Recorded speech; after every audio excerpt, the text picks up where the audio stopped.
नमस्कार दोस्तों, स्वागत है आपका आप हमारी इस खास क्लास में जहां हम जानेंगे महाजनपद काल के बारे में। अगर आप किसी भी सरकारी परीक्षा जैसे एनटीपीसी, एसएससी या अन्य प्रतियोगी परीक्षाओं की तैयारी कर रहे हो तो मेरे दोस्त ये क्लास सिर्फ आपके लिए। तो बिना टाइम वेस्ट किए शुरुआत करते हैं। महाजनपद काल जब भारत में 16 शक्तिशाली राज्य थे। ठीक है, तो हम शुरू करते हैं एक कहानी के माध्यम से। तो शुरू करें। Are you guys ready? Thank you.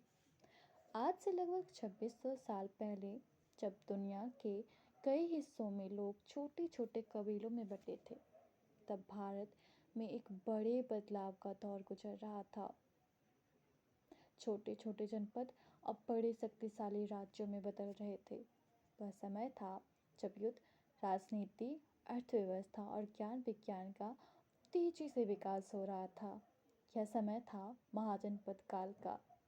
आइए इस समय में चलते हैं और देखते हैं कि भारत का नक्शा कैसा था, कौन कौन से राज्य सबसे शक्तिशाली थे और यह दौर कैसे भारतीय इतिहास में क्रांति लाने वाला था।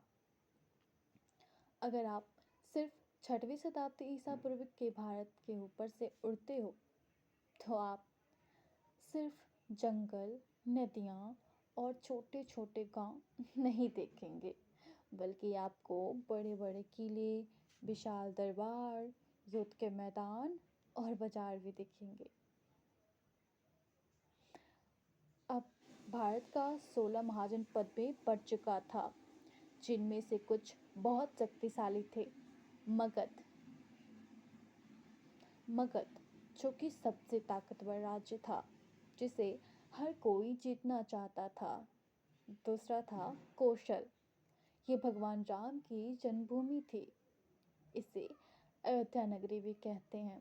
तीसरा था हमारा अवंती, जो व्यापार और कला का केंद्र था उस समय, जो आज के मध्य प्रदेश में है। चौथा गांधार, जहाँ से प्रसिद्ध तक्षशिला विश्वविद्यालय था प्रसिद्ध। फिर हमारा आता है पांचवा बज्जी। यह पहला लोकतांत्रिक राज्य था जहाँ गणराज्य की शुरुआत हुई थी। हमारे आज़ादी से बहुत पहले ही गणराज्य आ चुका था। अब है कहानी में एक दिलचस्प मोड़ की। तो अब मगध का उदय हो रहा था। मगध पहले एक साधारण राज्य था, लेकिन इसके शासक बिंबिसार और अजातशत्रु ने इसे शक्तिशाली बना दिया था।